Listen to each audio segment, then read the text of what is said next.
Ito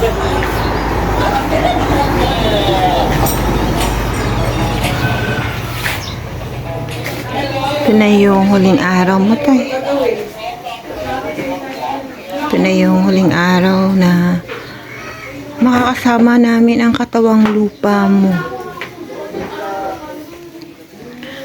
Pero alam namin na kasama mo na ang yung mga magulang at ang anak.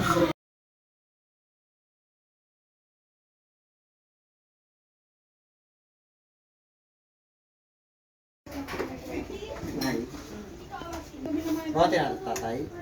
Labas natin. Hindi, ay sila nga dapat mag-ano na eh, malis na. Ano matali pala ito? Ito mali. Yan. May kunting dyan, be.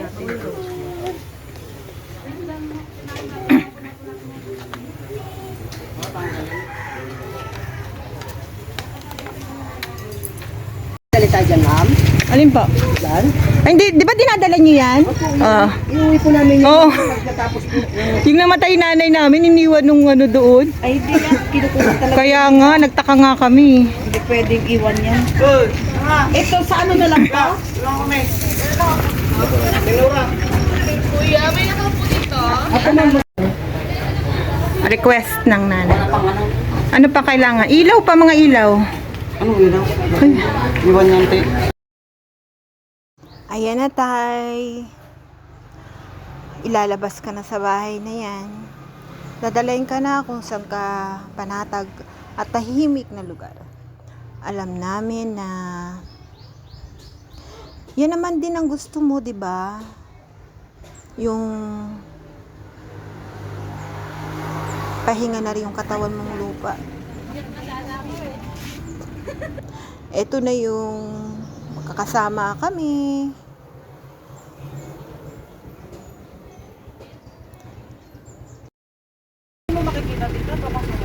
Dagat man ang pagitan tay ng lugar na lalagyan namin mo at lugar namin. Alam ko na ramdam mo naman yung pagmamahal namin sa'yo, di ba?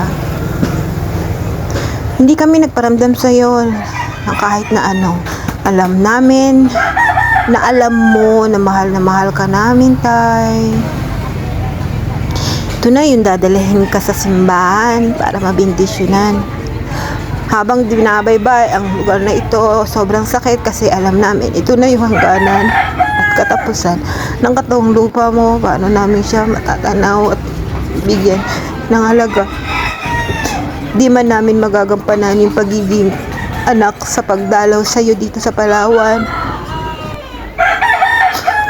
Pero ipagdadasal patuloy naming ipagdadasal ang yung kaluluwa. Paalam.